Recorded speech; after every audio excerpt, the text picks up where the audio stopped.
Yo William. Pertunjukan dari Yo William. Ayah. Bisakah ayah ceritakan mengapa kakekku bisa terbunuh?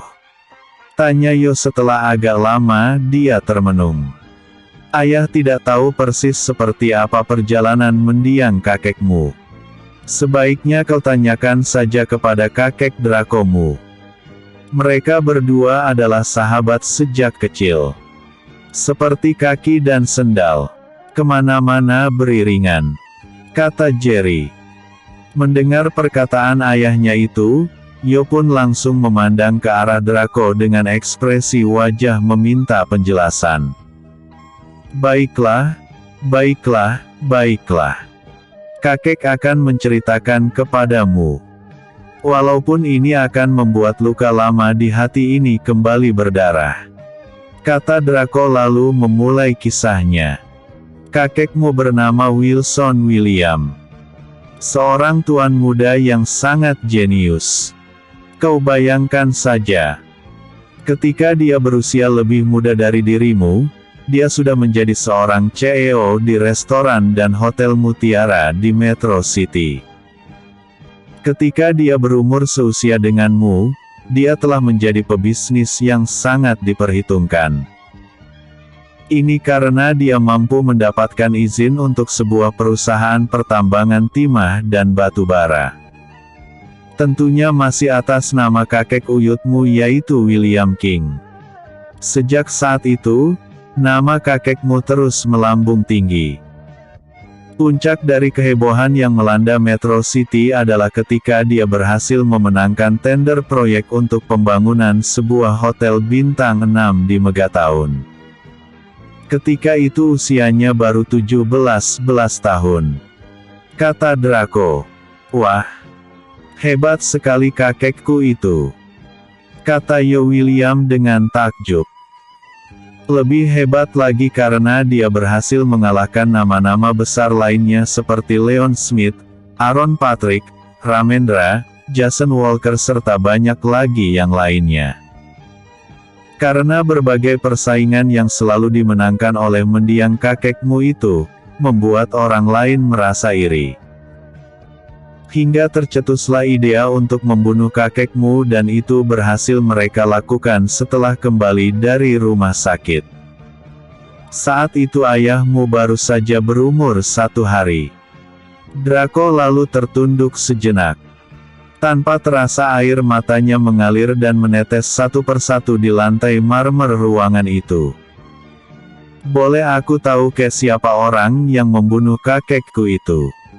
Tanya Yo yang mulai geram. Tampak urat-urat bersembulan dari rahang sampai ke bawah lehernya yang kekar. Ada beberapa individu yang membentuk aliansi dan berkomplot untuk membunuh ayahmu. Yang pertama bernama Robin. Orang ini sudah dibunuh oleh ayahmu. Yang kedua, Ramendra. Orang ini telah dibunuh oleh kakek uyut Malikmu. Yang ketiga adalah sebuah organisasi arsen. Mereka ini juga sudah berhasil kami tumpas dan pentolannya bernama Ramsey berhasil dibunuh oleh ayahmu dalam pertarungan yang adil. Sementara satu lagi bernama San Diego juga berhasil dibunuh oleh bawahan ayahmu bernama Harry. Namun ada kekuatan yang dahsyat di balik semua ini yang sampai saat ini masih menjadi misteri apakah mereka terlibat secara langsung atau terlibat dalam urusan dana. Kata Draco sambil memijit-mijit keningnya. Katakan siapa mereka kek? Pinta Yo. Sebuah perusahaan raksasa yang aset serta saham-sahamnya bertebaran di berbagai negara. Perusahaan ini bernama Arold Holding Company. Dulu perusahaan ini diketuai oleh Tuan Arold Miller. Dia ini adalah musuh bebuyutan kakek uyutmu yaitu William King. Namun orang ini telah mati 2 tahun yang lalu. Namun slogan perusahaan ini jelas. Yaitu, memusuhi perusahaan William. Perusahaan ini juga sangat memusuhi uyutmu Leon Smith, lalu mengusir perusahaan Walker dari Makau serta memaksa perusahaan Patrick untuk angkat kaki dari Hong Kong. Hanya perusahaan Future of Company yang tidak bisa digeser oleh mereka. Ini karena perusahaan milik ayahmu ini sangat kuat sekali, kata Draco menjelaskan. Arold Holding Company. Ku hancurkan mereka itu kata Yo. Hahaha. Kau masih terlalu muda anakku. Kau harus masih banyak belajar. Kau tahu bahwa kau adalah satu-satunya sang pewaris tunggal dengan aset nyaris mencecah triliun dolar. Bekali dirimu sebelum terjun ke dunia bisnis yang sangat kejam ini, kata Draco. Yo. Sekarang kakek ingin tahu salah satu dari yang kau pelajari dari kakek uyut malikmu itu. Ayo tunjukkan kepadaku, kata Draco memancing. Yo tidak langsung menjawab melainkan memandang ke arah Jerry. Jerry yang ditatap oleh putranya itu hanya mengangguk saja. Tahu bahwa dia mendapat restu dari ayahnya, Yo pun langsung berdiri dan mengambil selembar tisu. Mereka kini memperhatikan setiap pergerakan yang dilakukan oleh anak itu tanpa berkata sedikit pun. Kini setelah Yo memegang tisu itu, dia lalu melemparkannya ke atas lalu entah bagaimana. Us. Pergerakan yang sangat cepat untuk diikuti dengan mata telanjang. Kini tisu itu menjadi serpihan potongan kecil lalu jatuh perlahan ke lantai. Prok. Terdengar tepuk tangan bergemuruh di ruangan itu. Hahaha. Lihat itu Jerry. Kau bahkan tidak ada setengahnya, kata Draco. Aku bahkan tidak sempat mempelajari teknik itu, kata Jerry pula. Teknik itu membutuhkan fokus, tenaga serta pergerakan yang sangat cepat. Pertama adalah fokus untuk mengalirkan aura tenaga dalam ke arah jari. Dengan begitu jari tangan baru bisa setajam pisau. Tentunya dibarengi dengan pergerakan yang sangat cepat pula, kata Tuan Syam. Sebenarnya teknik ini telah lama tidak kulihat. Dulu aku melihat seperti ini di dataran Tibet. Tidak kusangka ternyata Paman Malik ini adalah perantau yang handal. Puji Tuan Syam lagi. Ayah, kakek, kata kakek uyut, ini belum seberapa. Dia masih berhutang 2 tahun lagi. Dengan begitu, dia menyuruhku untuk pergi ke Kuala Nipah menemui sahabat sekaligus musuhnya bernama Tengku Mahmud. Aku harus belajar di sana untuk menyempurnakan pemakaian jarum perakku, kata Yo. Kuala Nipah. Aku seperti pernah mendengar nama tempat ini, kata Draco. Ya memang ada ayah, kata Jerry. Di mana itu? Tanya Draco pula. Paman Jeff tahu tempatnya, jawab Jerry. Kebetulan sekali. Lalu kapan kau akan ke sana? Tanya Draco kepada Yo. Aku masih bingung Jika aku ke sana, bagaimana dengan sekolahku? Kata Yo pula dengan masih ragu. Tanpa sekolah pun kekayaanmu tidak akan habis sampai 14 keturunan, kata Draco. Kau jangan begitu Draco. Goblokmu itu tak sembuh-sembuh. Apa kau mau perusahaan yang sudah dirintis oleh pendahulunya hancur di tangan anak itu?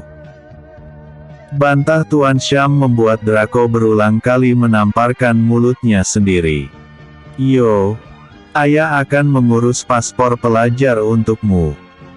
Kelak kau bisa melanjutkan studimu di sana. Hal ini juga sangat baik. Aku tidak perlu bersusah payah untuk menyembunyikan identitasmu. Mengapa begitu ayah? Tanya Yo. Anakku, sebagai seorang pebisnis, sama seperti mendiang kakekmu.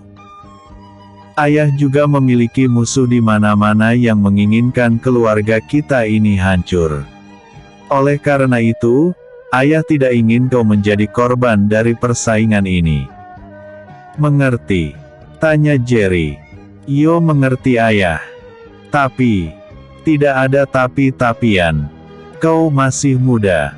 Belum tahu apa itu berani dan apa itu takut. Darahmu juga masih panas.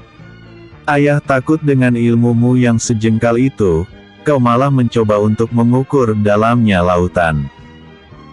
Ke Kuala Nipah adalah solusi terbaik bagimu. Kata sang ayah pula. Yo patuh dengan perintah dan keputusan ayah. Kata anak itu sambil membungkuk hormat. Bagus. Tidak ada kemewahan di sini.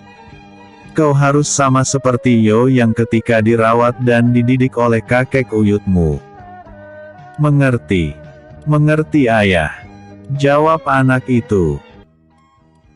Episode sebelumnya. Bertemu dengan kakeknya. Episode berikutnya. Kedatangan Tuan Paul. Yo William. Kedatangan Tuan Paul. Satu unit mobil Mercedes-Benz S-Class memasuki pekarangan sebuah rumah besar yang terletak di kawasan Metro Timur. Tampak dari dalam mobil keluar seorang lelaki tua berusia 60-an keluar bersama dengan 2 orang pengawal. Kemudian salah satu dari pengawal itu mendekati penjaga rumah dan bertanya. Maaf Pak, apakah benar ini rumah keluarga Reknar? Tanya pengawal itu. Benar Pak. Apakah ada yang bisa saya bantu? Tanya pengawal itu pula. Begini Pak. Saya dan tuan saya itu datang dari Makau ingin menemui majikan Anda. Tolong sampaikan kepadanya bahwa tuan saya ingin bertemu dengan majikan Anda. Kata pengawal tadi. Sebenarnya, bolehkah saya tahu siapa nama tuan Anda itu Pak? Ini agar saya mudah menjawab jika majikan saya bertanya. Oh tentu. Katakan saja kepada majikan Anda bahwa tuan saya itu bernama Paul. Dulu dia adalah salah satu manajer di perusahaan Future of Company cabang Hill Street. Baiklah. Silahkan Anda menunggu sebentar Pak. Kata penjaga itu lalu bergegas menemui seorang lagi lelaki yang duduk di dekat pintu rumah besar tersebut. Setelah memberitahu sesuatu kepada lelaki yang duduk di dekat pintu itu, lelaki itu pun menunggu sejenak rekannya tadi yang masuk ke dalam untuk melapor. Tak lama kemudian lelaki yang masuk tadi pun keluar lalu bersama-sama mendatang orang yang mengaku sebagai anak buah Tuan Paul tadi. Tuan, majikan saya menunggu Anda di dalam. Mari silahkan lewat sini. Kata penjaga itu dengan hormat. Terima kasih. Kata pengawal itu lalu mempersilahkan lelaki berumur 60-an itu untuk mendahului di depan. Setelah tiba di dalam, kini tampak di dalam sedang menunggu seorang lelaki seusia dengannya didampingi oleh seorang wanita yang mungkin 2 tahun lebih muda. Hei Paul. Sudah lama sekali aku tidak bertemu denganmu. Bagaimana kabarmu? Kata seorang lelaki yang juga berusia sekitar 60-an. Kabarku sangat baik Frank. Bagaimana dengan kabarmu? Tanya lelaki itu. Keadaanku baik-baik saja. Namun keadaan keluarga serta perusahaan masih seperti dulu. Sulit untuk bangkit semenjak Jerry kembali mengambil alih William Group sekitar 15 tahun yang lalu. Jawab lelaki bernama Frank itu. Aku dengar bahwa sekarang putramu menjadi CEO di William Group. Mengapa kau tidak meminta proyek kepada putramu itu? Tanya Tuan Paul kepada seorang wanita yang duduk tidak jauh dari lelaki tua bernama Frank tadi. Huff. Anak itu mana peduli dengan keadaan keluarga Reknar. Dia bahkan hanya sekali datang kemari ketika kakeknya meninggal. Jawab wanita tua itu. Kau Paul. Bagaimana dengan kabarmu? Sudah lama sekali kita tidak bertemu. Tanya Frank kepada lelaki tua yang botak itu.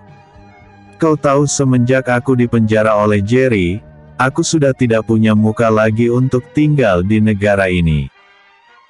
Aku melanglang buana ke berbagai negara untuk sekedar mengobati luka hatiku.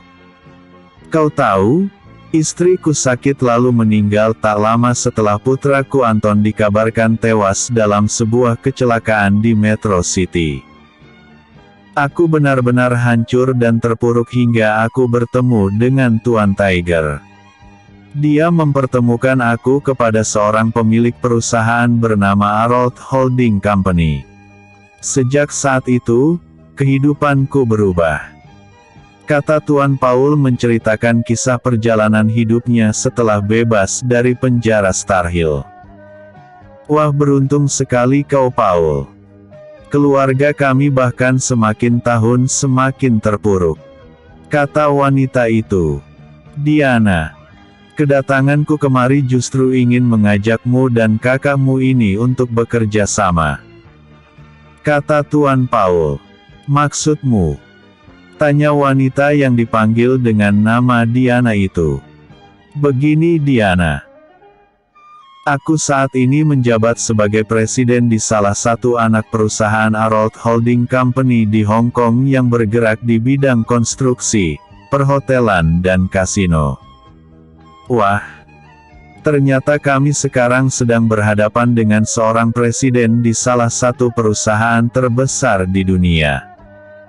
Kata Frank dengan tatapan penuh kekaguman. Ya begitulah. Bos besar di perusahaan itu sedang giat mengumpulkan orang-orang yang memiliki hubungan yang tidak baik dengan pemilik maupun perusahaan Future of Company. Dia juga memusuhi Samson Walker serta Ivan Patrick. Singkat cerita, asal itu dari Metro City dan Star Hill, jika tidak mau bekerja sama, pasti akan dianggap sebagai musuh.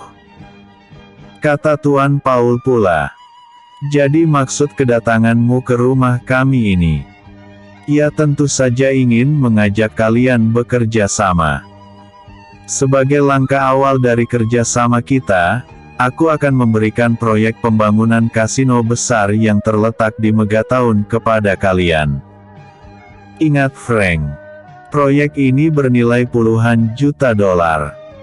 Ini adalah langkah awal untuk mengangkat kembali keluarga Ragnar dari keterpurukan. Kata Tuan Paul. Sejenak Frank dan Diana saling pandang. Ada secercah harapan di mata mereka begitu mendengar tawaran proyek dari Tuan Paul ini. Bayangkan saja. Untuk kerja sama permulaan, sudah mencecah puluhan juta dolar. Apalagi jika mereka benar-benar sudah bekerja sama dalam berbagai bidang, sudah dapat dipastikan mereka akan jadi kaya raya. Bagaimana Diana? Tanya Frank. Kakak adalah kepala keluarga Ragnar setelah ayah kita meninggal. Kalau kakak mau, aku juga bersedia. Jawab Diana. Tidak ada ruginya bagi kalian mengikutiku untuk bekerja sama. Asalkan itu musuh dari keluarga William, kalian pasti akan diperlakukan dengan baik. Kata Tuan Paul. Paul, sebenarnya kami sangat tergiur dengan tawaran ini. Tapi apa saja syarat yang diinginkan oleh bos Arold Holding Company itu? Tanya Frank. Begini Frank. Sebagai orang yang lama bekerja di Smith Group, aku tahu kelemahan perusahaan itu walaupun kini Jerry lah yang berkuasa. Kau juga sama Diana. Sebagai bekas menantu di keluarga William, dan kau juga sempat menjadi direktur eksekutif di William Group, tentunya kau sangat arif tentang cara kerja perusahaan itu. Misalnya, tender yang mereka lakukan, proyek yang sedang mereka kerjakan serta rencana jangka panjang perusahaan. Kita bisa saling berbagi informasi, lalu persempit ruang gerak mereka. Begini, Misalnya mereka memiliki rencana untuk berinvestasi atau berniat untuk melobi pemerintah suatu daerah agar mereka bisa berinvestasi di daerah tersebut. Kita bisa melobi pemerintah yang sama dengan pelicin yang lebih besar. Dengan begitu, kita dapat menggeser perusahaan mereka dan menyingkirkan mereka dari kawasan itu. Kata Tuan Paul. Aku tahu maksudmu. Berarti tersingkirnya perusahaan Patrick Group di Hong Kong pasti karena ulahmu kan? Tanya Diana. Hahaha. Itu adalah salah satu dari prestasiku. Jika tidak begitu, maka mana mungkin aku bisa menduduki kursi presiden. Bukan mudah untuk bangkit dari keterpurukan. Terlebih lagi aku ini adalah mantan narapidana dengan tuduhan penyelundupan barang logistik. Mana ada perusahaan yang mau menampungku bahkan sebagai tukang sapu lantai pun. Beruntung bagiku karena Future of Company memiliki musuh.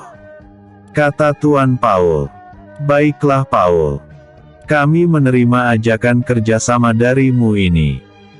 Kau tinggal katakan saja kapan kita akan melakukan kesepakatan. Bagus Frank. Ini yang aku suka darimu. Oke. Besok kau boleh datang ke Megatown. Aku akan memberikan kepadamu surat serah terima proyek pembangunan kasino itu. Kata Tuan Paul. Deal.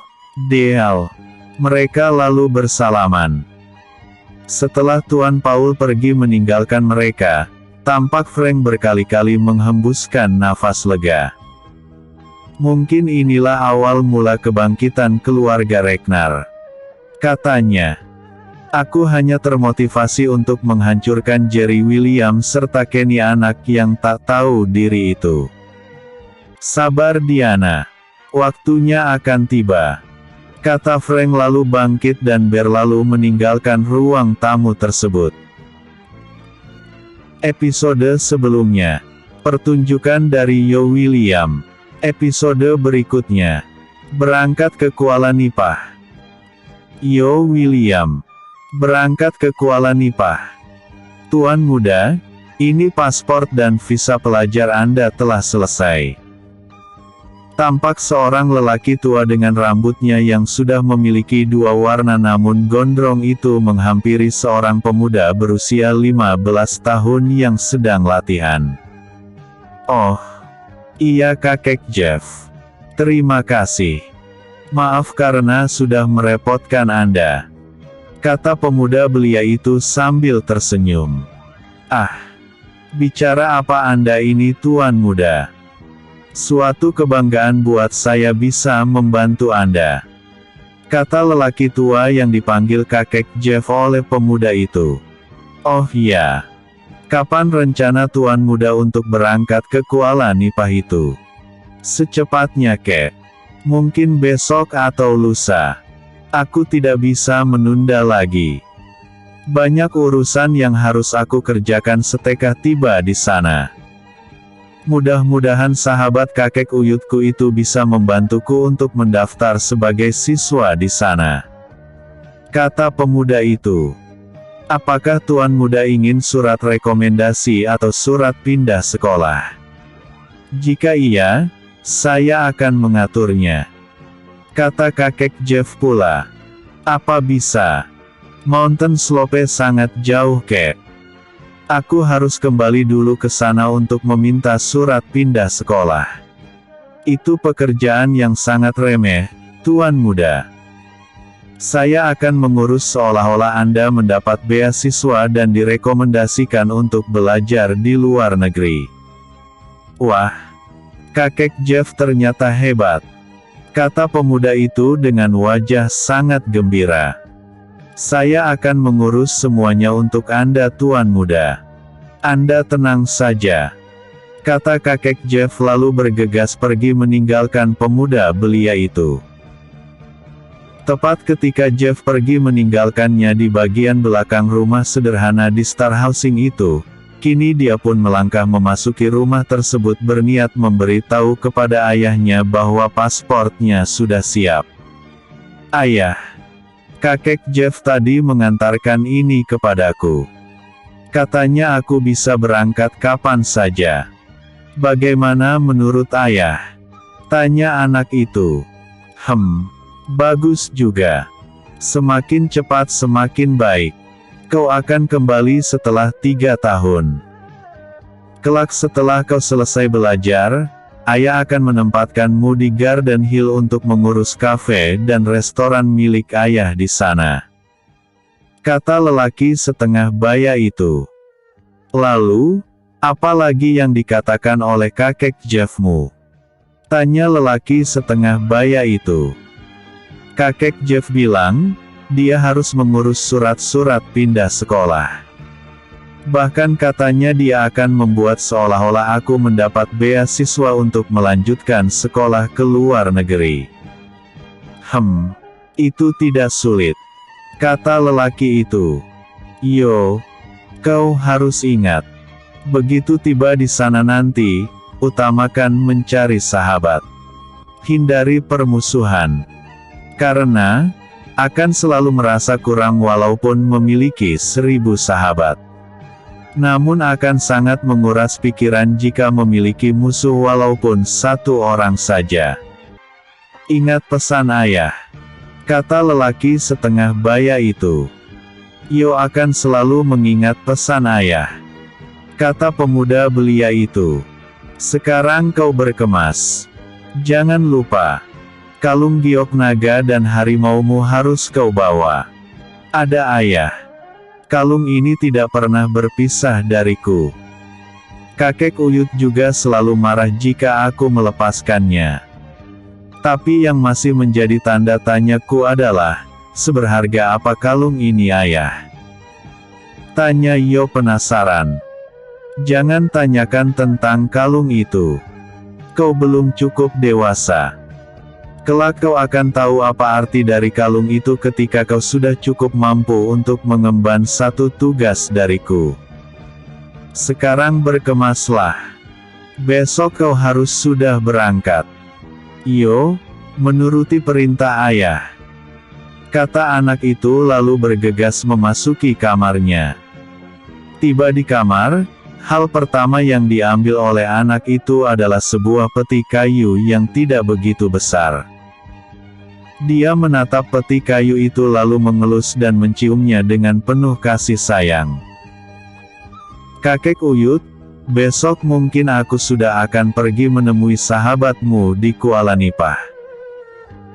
Semoga kau tidak lagi merasa berhutang, dan semoga kau tenang di sisi Tuhan yang Maha Berkuasa, kata anak itu.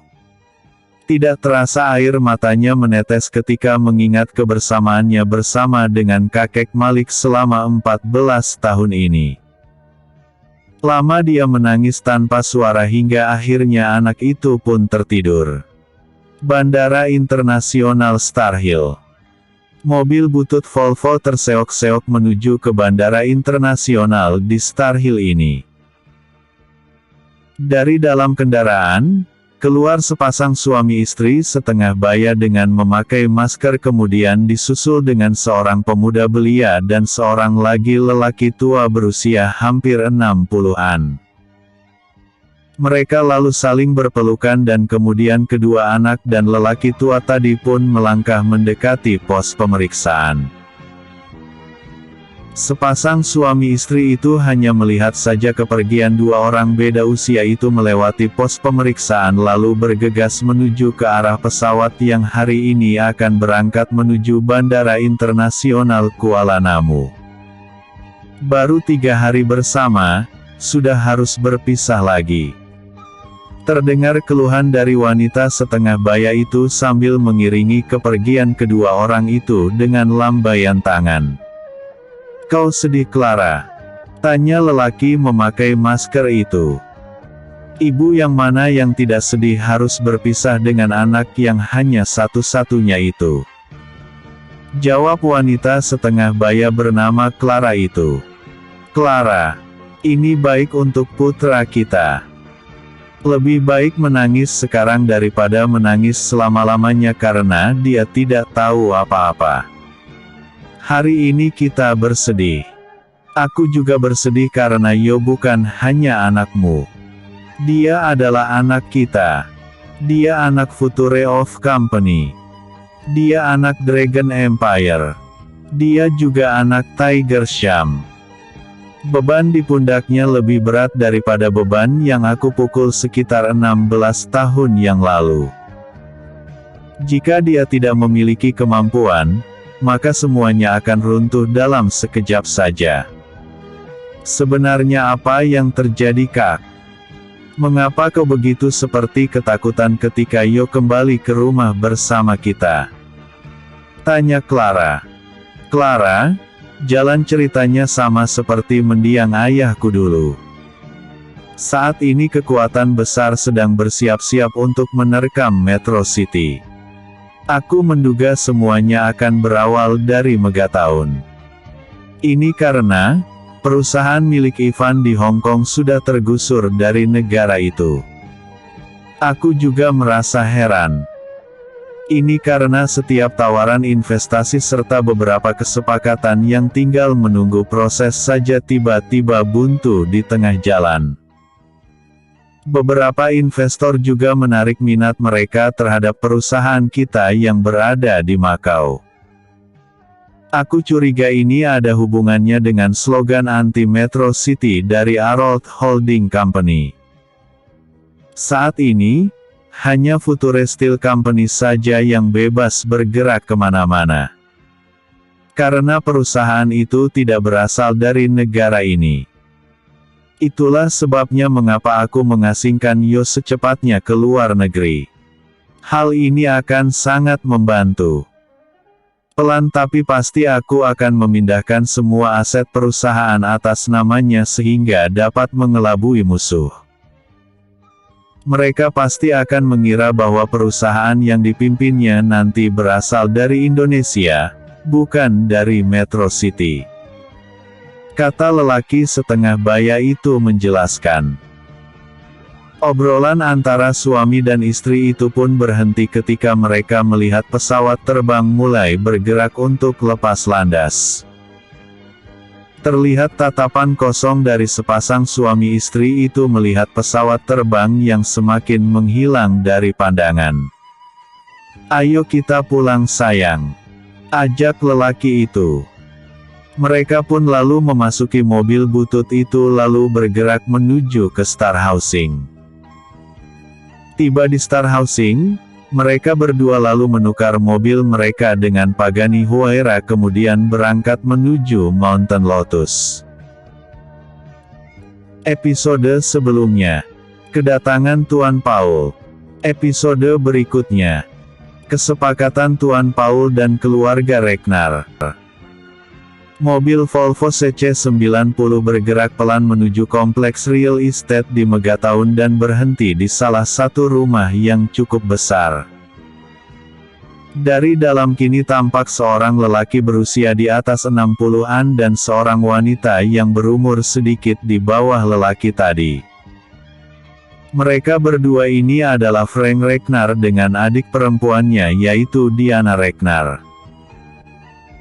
Setelah kemarin sempat menerima kedatangan tamu sahabat lama yaitu Tuan Paul, kini gantian mereka yang mengunjungi mantan manajer bagian logistik di Future of Company cabang Hill Street yang membelot itu. Karena sebelumnya telah saling berjanji untuk bertemu hari ini, maka Tuan Paul sendirilah yang secara langsung menyambut kedatangan calon sekutunya ini di rumah kediamannya yang baru beberapa bulan ini dia tempati. Selamat datang sobat. Selamat datang di rumahku ini. Oh ya. Apakah kalian mau singgah dulu atau ingin langsung ke kantor untuk membahas rencana kerjasama kita lebih lanjut? Tanya Tuan Paul. Sebaiknya kita langsung saja ke kantor untuk melakukan kesepakatan kerja. Kemudian kita melihat-lihat ke lokasi konstruksi tersebut. Ini agar mempermudah kami bagi mengirim armada transportasi serta lain-lain persiapan. Kata Frank. Ragnar menolak ajakan untuk singgah ke rumah Tuan Paul dengan halus. Hahaha. Baiklah. Ternyata sifatmu dari dulu tidak berubah, Frank. Selalu bersemangat dan ambisius. Oke. Mari kita berangkat. Ajak Tuan Paul kepada calon mitra kerjanya itu. Tak lama kemudian rombongan itu pun berangkat menuju ke lokasi proyek terlebih dahulu sebelum membahas rencana kerja lebih lanjut. Bagaimana, Frank? Apakah lokasi ini bagus untuk mendirikan kasino? Tanya Tuan Paul. Menurutku lokasinya sangat strategis. Tidak terlalu berada di tengah-tengah pusat kota, dan juga sedikit jauh dari highway. Ternyata kau sangat pintar mencari lokasi yang bagus. Puji Frank setelah meninjau-ninjau lokasi yang akan mereka jadikan tempat berdirinya bangunan kasino di Megatown ini. Setelah berbicara panjang lebar menyangkut segala sesuatu yang harus dikerjakan, akhirnya kata sepakat pun diambil dengan proyek bernilai puluhan juta itu dimenangkan oleh keluarga Ragnar tanpa adanya pengajuan tender. Ini hanya awal permulaan, Frank. Aku melihat bahwa ada beberapa kawasan yang sangat berpotensi untuk dijadikan ladang bisnis. Tapi kita harus senantiasa mengintai pergerakan perusahaan Future of Company. Kemana mereka bergerak, kita tikung mereka dan lobi pihak berkuasa dengan tawaran yang menarik dan lebih menguntungkan perut mereka. Dengan begini, sedikit demi sedikit kita akan menguasai berbagai bidang proyek pembangunan dan bisnis di negara ini. Kata Tuan Paul. Sebenarnya ada beberapa daerah yang sangat berpotensi untuk dijadikan ladang bisnis yang menghasilkan keuntungan. Kawasan ini juga sudah dilirik oleh perusahaan Future of Company. Kata Frank lalu menjelaskan. Mountain Slope. Kawasan ini sangat istimewa. Karena pegunungan yang memanjang dan juga pantai yang indah di bagian timurnya. Perkampungan ini bisa dikatakan sangat strategis karena berada di tengah-tengah antara gunung dan pantai. Diketahui bahwa Future of Company sudah menancapkan kuku mereka di kawasan ini. Namun hanya sebatas pembangunan jalan, bendungan irigasi serta pabrik padi. Untuk berinvestasi dalam pembangunan yang lain, sampai saat ini tidak mereka lakukan. Ini bagus untuk kita andai kita bisa melobi pemerintah setempat. Yang kedua adalah Garden Hill. Dulunya kawasan ini adalah perkampungan yang besar. Namun seiring berjalannya waktu, perkampungan ini telah berubah menjadi kota yang lumayan menjanjikan jika kita bisa berinvestasi di sana. Kau bayangkan saja, Paul. Dengan alam yang masih perawan, kita bisa menebang hutannya dan hasilnya kita bisa untung besar. Setelah itu, kita bisa membangun villa mewah di sana dengan pemandian air panas. Perbukitan di sana juga sangat sesuai untuk lapangan golf. Andai ini bisa terwujud, mudah saja untuk menjadikan kota kecil itu lebih besar dari Megatown ini bahkan Metro City. Aku masih belum mendengar adanya pergerakan perusahaan Future of Company untuk membangun di daerah itu. Bagaimana menurutmu? Tanya Frank. Hahaha. Inilah yang aku inginkan dari seorang sahabat yang memiliki cara berpikir yang sama. Kita memang memiliki kepala yang sama. Sama-sama bisa mengendus peluang. Kata Tuan Paul. Jangan lupakan satu hal, Paul.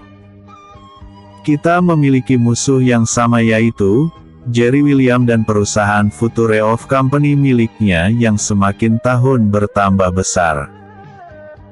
Mereka juga telah menjalin kesepakatan kerjasama di berbagai negara di dunia.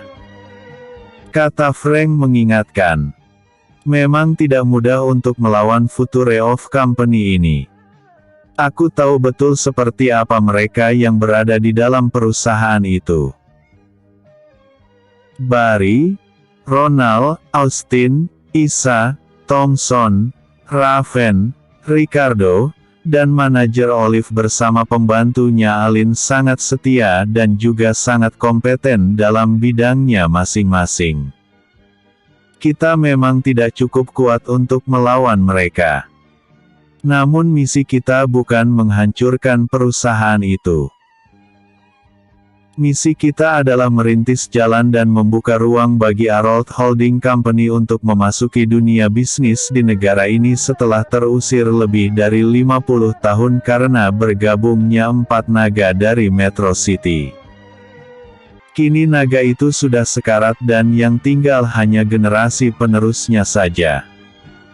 Ini adalah makanan empuk bagi kita, kata Tuan Paul. Pasti. Kita pasti bisa membuka celah untuk masukannya Arold Holding Company di negara ini. Kita telah menemukan celahnya. Diawali dengan Megatown terlebih dahulu. Setelah itu, baru kita merambah ke kawasan luar. Mountain Slope atau Garden Hill, sama saja. Karena sama-sama memiliki potensi yang besar. Kata Frank pula. Sekarang tinggal Diana. Kau pasti tahu bagaimana caranya untuk mengorek sedikit saja informasi dari William Group yang diketuai oleh putramu Kenny.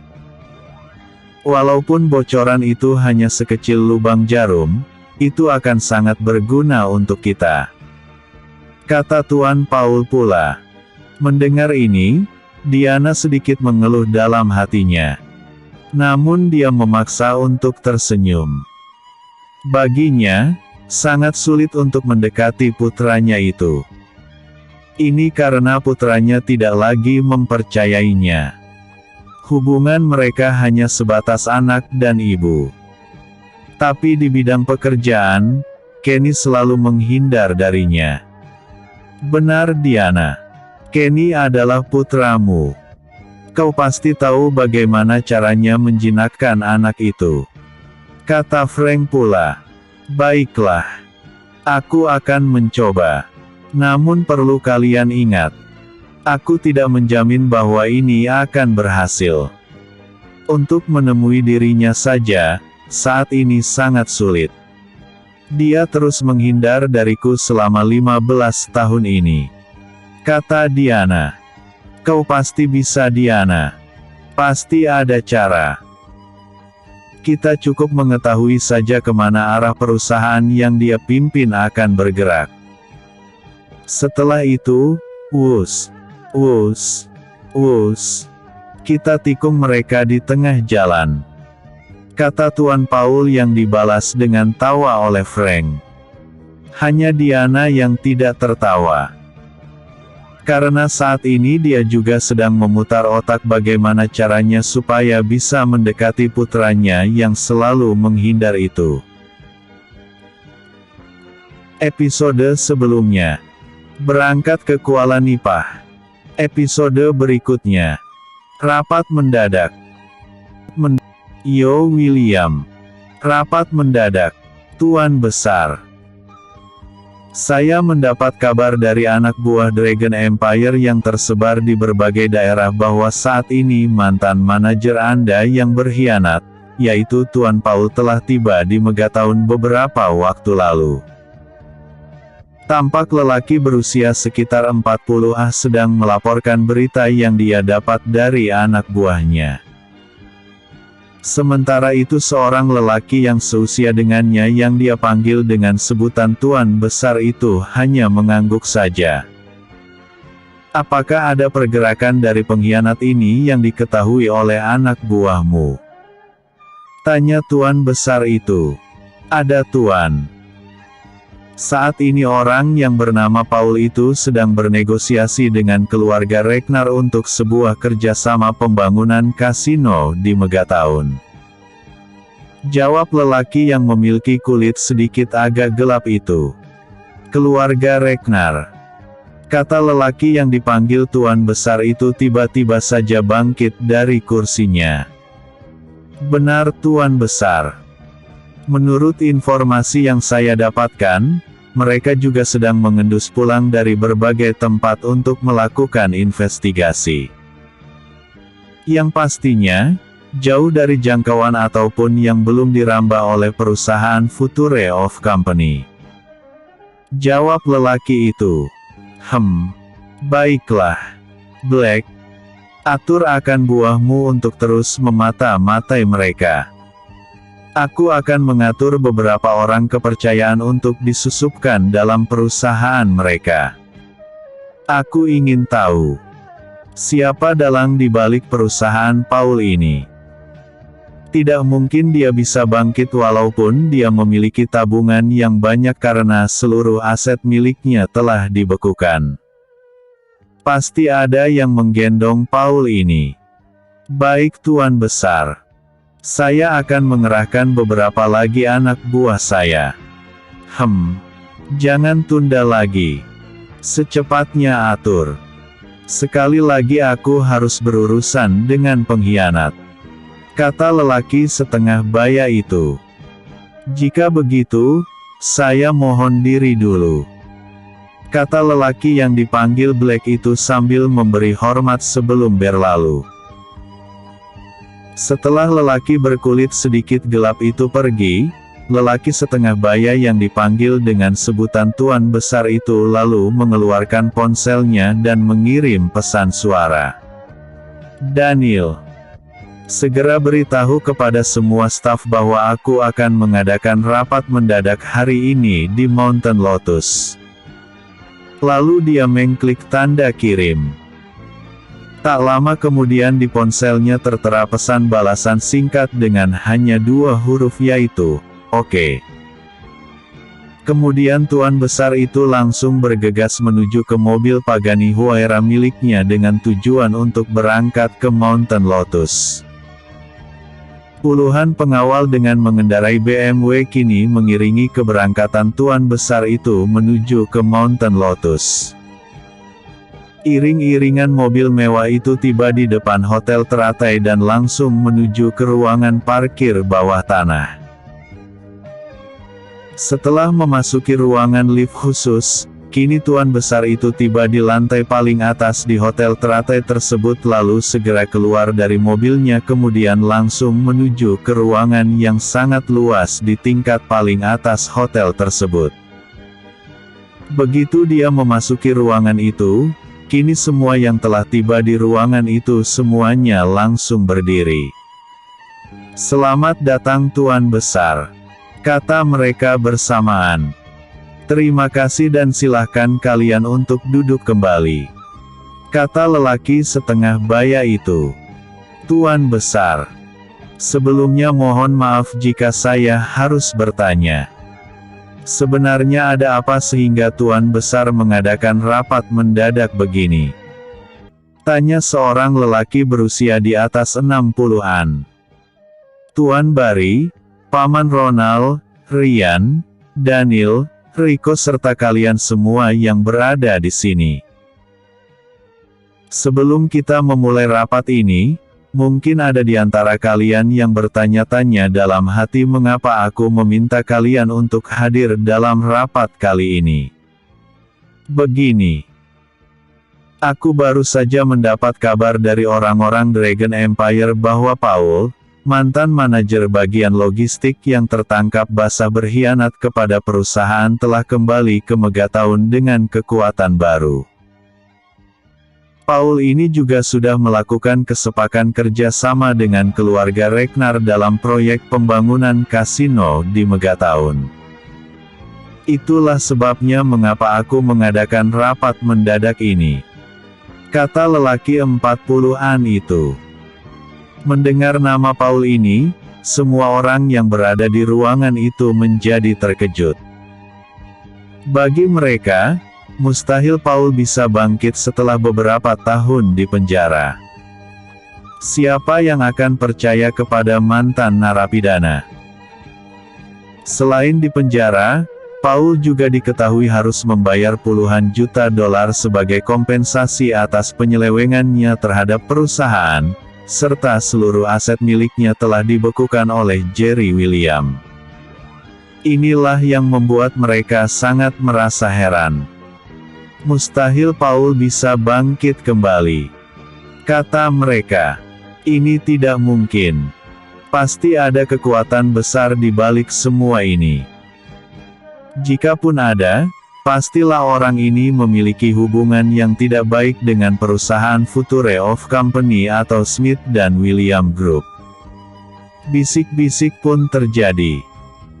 Saat ini di dalam ruangan itu terdengar bisik-bisik mereka yang hadir persis seperti dengungan suara lebah. Perhatian semuanya. Harap tenang. Aku tahu maksud kalian semuanya. Dan aku juga sepemikiran dengan kalian. Pasti ada kekuatan besar yang ditunggangi oleh Paul ini. Hanya saja ini masih samar. Kita masih harus menyelidiki masalah ini. Jawaban akan segera kita dapat andai kita mampu menyusupkan mata-mata kita ke dalam perusahaan Paul ini. Saya sependapat dengan Anda, Tuan Besar. Perusahaan kini memiliki ramai anak muda yang kompeten dan bisa diandalkan.